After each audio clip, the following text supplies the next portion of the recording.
Pagkwentuhan nga natin itong si Attorney Reginald Tunggol. Tunggol yan hindi tungol.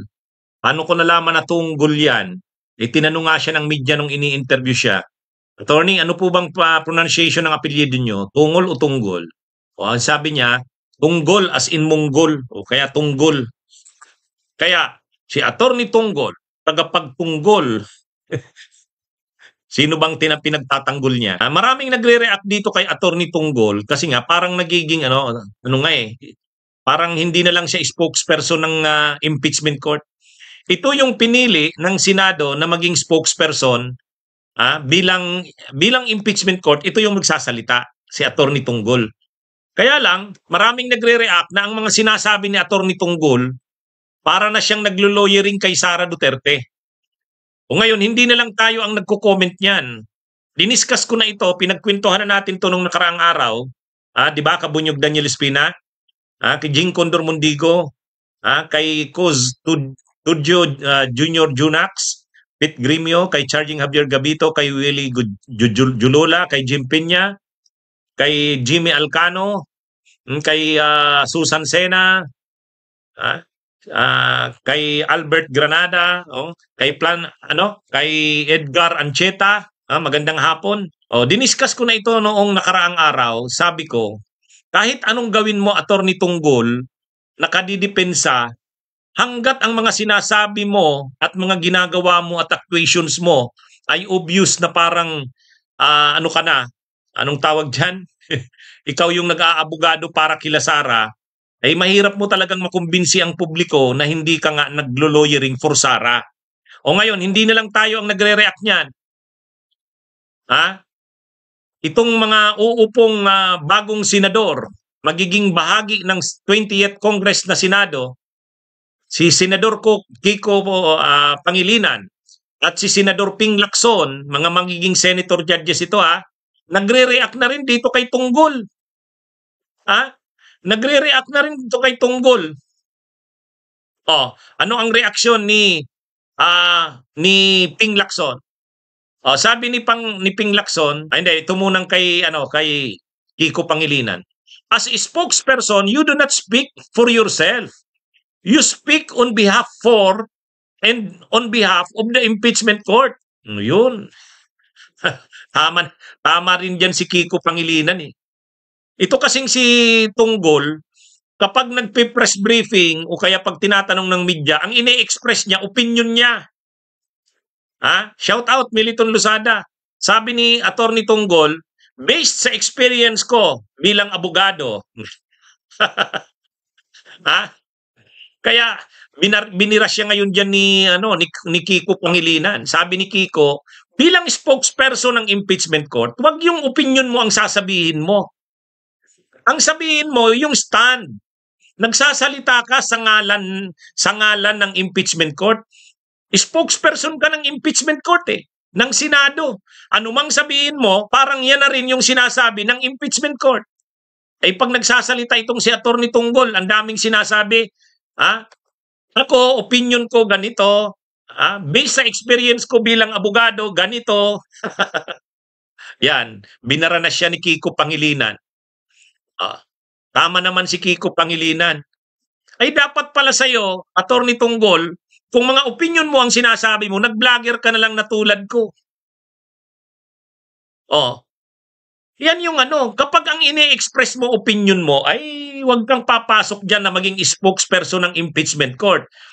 Kasi pag spokesperson ka ng impeachment court, anumang sabihin mo, anumang paliwanag mo, yan ay paliwanag at yan ay statement ng impeachment court. Ikaw yung mukha ng impeachment court, ikaw yung magsasalita sa impeachment court. Di ba? Kaya itong si Tunggol, napapansin na rin pala nila Kiko Pangilinan. Pag naupo ng senador Senador Kiko Pangilinan, malamang ki-questionin nito, pwede bang palitan natin ng spokesperson? Pwede bang palitan natin? Mukhang itong spokesperson natin ng Senate Impeachment Court, parang opinion niya lagi ang sinasabi. Yan ang problema dyan. Yan ang problema dyan. Dapat sa kanya, mag-vlogger na lang. para na i-express niya yung opinion niya. Oh, 'di ba? Oh, ganito rin tama rin yung reaksyon ni Ping Lacson. Si Ping Lacson hindi abogado 'yan. Oh, pero sabi ni Ping Lacson, that already sounds like a legal strategy being offered to the defense. Oh, ang kinokomentaryuhan diyan ni Ping Lacson, ito kasing si Attorney Tonggol, sabi nito, ko sa tingin ko magpa-file ng motion to dismiss ang legal team ni Sara Duterte. Sabi ni Attorney Tonggol, nakikita ko ang gagawin ng mga abogado ni BP Sara ay magpa-file ng motion to dismiss. Inaasahan na yan. O di sabi ni Ping Lacson, di parang binibigyan mo na ng tip yung mga abogado ni Sara. O kaya ang sabi ni Ping Lacson, that already sounds like a legal strategy being offered to the defense. Kaya ang lumalabas dito, sabi ni Marbe Rivera, tunggol, taga-tunggol kay Sara. Yan ang problema. Kaya sa tingin ko, pag nag-convene ang 20th Congress, yung Senado, magiging parte na ng Senado ng 20th Congress si Ping Lacson at si Kiko Pangilinan. Sa tingin ko, i-questionin nila itong spokesperson ng Senado. Pag hindi ito nagbago, baka papalitan yan nila Kiko. Kasi dapat talaga, spokesperson ka, ang pangalagaan mo diyan, integridad ng Senado. Integridad ng Senado. Ay kung ang mga pinagsasabi mo, pabor na kay Sara Duterte, para ka ng abogado ni Sara Duterte. Ang dami ng abogado ni Sara Duterte. May 16 siyang abogado, 16 lawyers. Yung 18 pa na mga senador, ilan na yan? Plus yung spokesperson pa, abogado pa ni Sara, ay ang daming abogado. Oh. Kaya yan ang mangyayari dyan mga kabunyog, mga kababayan. Yan ang problema kay Attorney Tunggol. O ngayon, naghihinunakit si Attorney Tunggol. Napanood ko kanina yung interview sa kanya. Sabi niya, nami-misquote lang ako. Nami-misinterpret lang ako. Nami-misinterpret ka, nami-misquote ka kasi kung ano-anong sinasabi mo na opinion mo. Huwag kang mag-express ng opinion mo. Ang sabihin mo, yung stand ng Senado bilang impeachment court, yun. Kaya, yan iwasan mo yung magsasabi ka ng personal na opinion mo. Kasi anumang sabihin mo, kilala ka ngayon ng publiko bilang si Attorney Tunggol, tagapagsalita ng impeachment court. Ibig sabihin, pag nagkukomentaryo ka, pag nagsasalita ka tungkol sa impeachment ni Sara, yan ay as if, yan ang paliwanag, yan ang tindig, yan ang pananaw ng impeachment court ng Senado. Hindi sa'yo yun. Pero kung yung pananaw mo, yung mga sinasabi mo, wag ka nang mag-spokesperson, mag-resign ka na. Sirang-sira na nga ang Senado sa ilalim ni Chis Escudero. Si Chis Escudero din, sirang-sira din. Tapos ikaw pa, sisirain mo pa. O kaya tama itong sinasabi nila Kiko at saka ni Ping Lacson. O, sabi ni Kiko Pangilinan, as spokesperson, you do not speak for yourself. O, wag yung in my opinion, o kahit lagyan mo pa yan, in my humble opinion, walang ganun. Walang in my humble opinion dyan. O, spokesperson ka ng spokesperson ka ng Senado bilang Senate Impeachment Court. O, alam nyo, sa tingin ko nga, ito yung nagtuturo kay Chis Escudero Malamang ito yung nagko-coach kay Chis Escudero kung anong mga gagawin, anong sasabihin. Itong si Tunggol. Kaya kung makapagsalita si Tunggol, pinagtatanggol niya si Bato, pinagtatanggol niya si Robin Padilla. Dapat ang sabihin niya ganito, hindi namin masasaklaw ang opinion ang opinion ni Senator Bato de la Rosa, ni Senator Padilla. Opinion nila yan Bilang Senator Judge, may sarili silang opinion. Pero anuman na sinasabi nila Senator Bato, Senator Padilla, hindi yan ang official na stand ng Senado bilang impeachment court. Mga ganon. Kaya ang nangyayari, pinagtatanggol niya na si Bato, pinagtatanggol niya si Padilla, pinagtatanggol niya. Dapat ipakita niya na ang impeachment court ay impartial. Ang impeachment court ay korte. Hindi sila bahagi ng defense team ni Sara Duterte. Hanggat hindi nagbabago ang kanyang mga sinasabi, hanggat hindi binabago ni Atty. Punggol ang estilo niya, tama ang sinasabi ni Kiko Pangilinan at Ping Lacson. Anong klaseng spokesperson ka? Nagsasalita ka ng mga sarili mong opinion? Ay huwag ka nang mag-spokesperson. Huwag ka nang mag-spokesperson. Mag-vlog ka na lang. Mag-comment ka ng opinion mo sa nangyayari sa impeachment. Kaya ako, 'di ba, marami sa aking nagsasabi, "Attorney, bakit hindi ka magpa-appoint sa gobyerno? Bakit ganito ganyan?" Ay, sabi ko, pasensya na. Kasi pag na-appoint ako sa gobyerno, hindi na ako pwedeng magsalita kung anong opinion ko. Ha? Kung na-elect sana ako sa Kongreso, okay 'yon. Kasi ibig sabihin elected naman ako. Elected naman ako. Ibig sabihin sa taong bayan ang aking pananagutan. Pero kung inappoint ako, anong posisyon man, ang hirap ko nang magbigay ng opinion. Ang hirap na.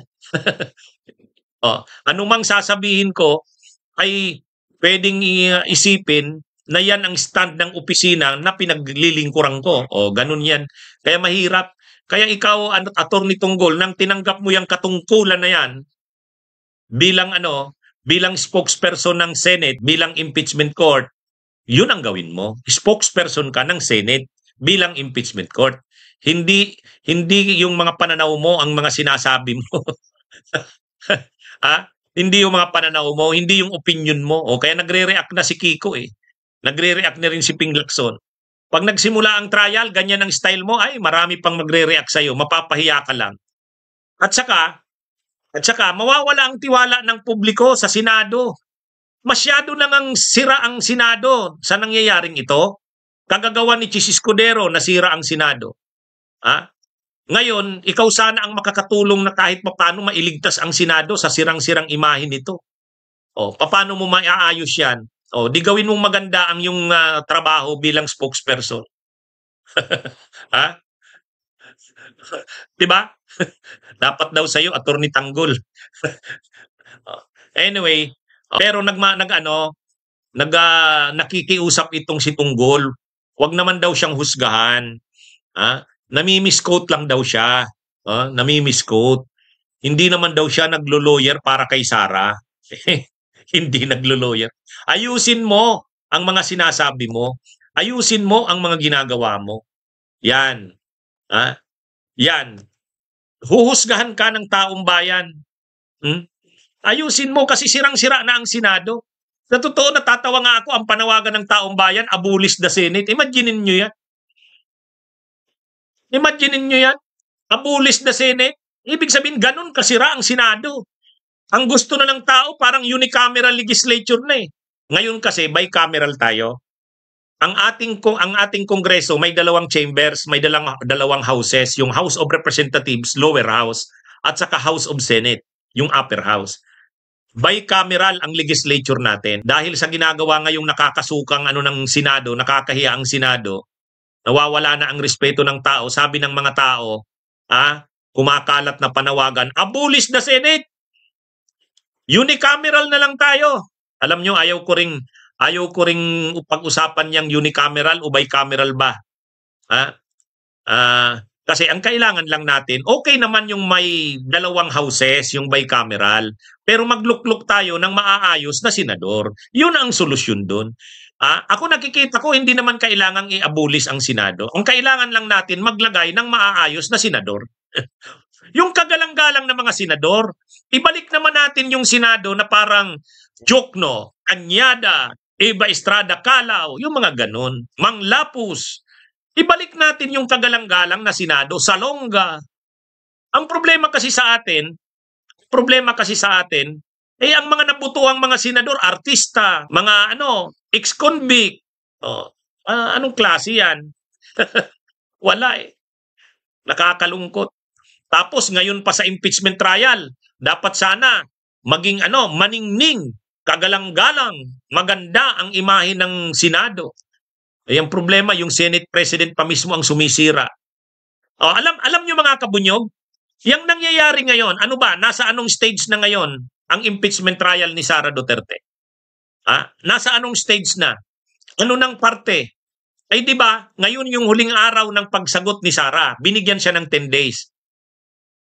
Pagkatapos niyang 10 days na yan, may 5 days na naman ang prosecution para naman mag-reply back or sumagot naman, mag-comment doon sa sagot ng defense. 5 days. 5 days ang binibigay sa ano.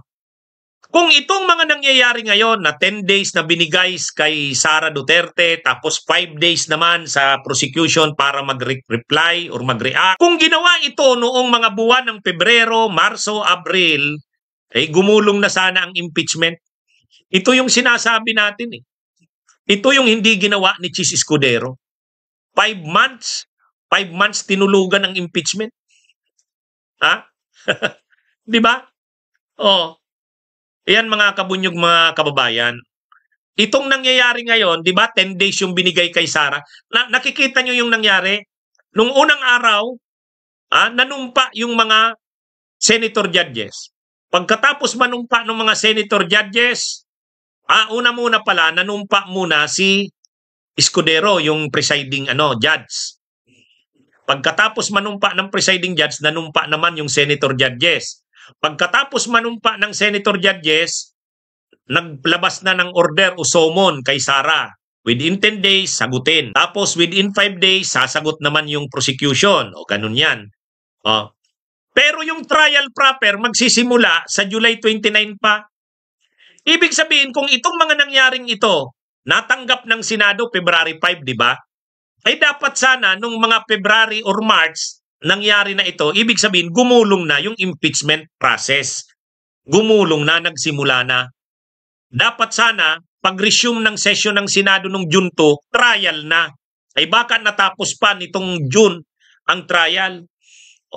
Ayan, kagagawan ni Escudero yan. Dahil sa ginawa na yan ni Escudero, yung mga delaying tactics ni Escudero, nawala yung respeto ng tao sa Senado. Lalo pa nang ginawa nila na remand na naman sa House of Representatives yung 18 na mga senador na nagdesisyon na i-remand. Wala naman yung pag-remand-remand. Dapat tinuloy-tuloy na. Delayed na nga, i-remand mo pa. Nung kalukuhan yan. Diba? O nawala na naman ang respeto nawala lalo ang respeto ng tao sa Senado. Tapos sige pang pakyut si Kilay, si Quezon Escudero. Wala, kahit anong pakyut niya, wala. Ngayon, nag-designate naman ng spokesperson, si Tunggol. Isa pa, pakyut din. Pakyut din. At ang mga sinasabi niya, opinion niya, legal opinion niya, experience niya bilang abogado. Ay nagre-react na ngayon si Kiko Pangilinan at si Lacson. Ay wag kang mag-i-express ng opinion mo. Hindi yan. Ang trabaho mo, i-spokesperson. Magsalita ka para sa impeachment court. Huwag yung opinion mo. Yan, tama yun. Kaya ang nangyayari, sa halip maayos yung mapaganda ang imahe ng Senado na sira na nga, lalong nasisira dito kay Atty. Tunggol. Anyway, baka pagbalik ng mga senador, pagsimula nila ng 20th Congress na Senado, baka magpili sila ng bagong spokesperson. Kasi mukhang tao ito ni kaninong tao ba itong si Tunggol? Kaninong tao ba ito? Parang ito yata ang nagko-coach kay Chis Escudero. Anyway, yan mga kabunyog, mga kababayan. Hanggat hindi nagbabago itong spokesperson na to, ganyan ang style niya, wala, lalong masisira ang Senado. Ayan. Huwag niya na kasing ipagtanggol ang huwag siyang huwag siyang mag-abogado. Ang dami na ng abogado ni Sara, 16 na nga . Yung 18 senador, nag-aabogado pa kay Sara. Plus yung spokesperson pa, mag-aabogado pa kay Sara. Ay wala. Wala na. Sirang-sira na kayo sa taong bayan. Sirang-sira na kayo sa taong bayan. Sabi ni Maricar Baldonado, napanood ko nung nagsasalita si Tunggol, halatang may kinikilingan. Kita mo? Kita nyo? At ito nga si Kiko Pangilinan, maano pa yung comment niya sa kanilang Lacson . Okay. Sige mga kabunyog, mga kababayan. Magandang araw sa inyong lahat. Mabuhay po tayo. Bunyog, bunyog, halikan na kasama ka. Bunyog, Kapag buklod ay may pag-asa, Luzon, Visayas, Mindanao, isa ang pananaw. Sa bagong Pilipinas ang bunyog isisigaw. Bunyog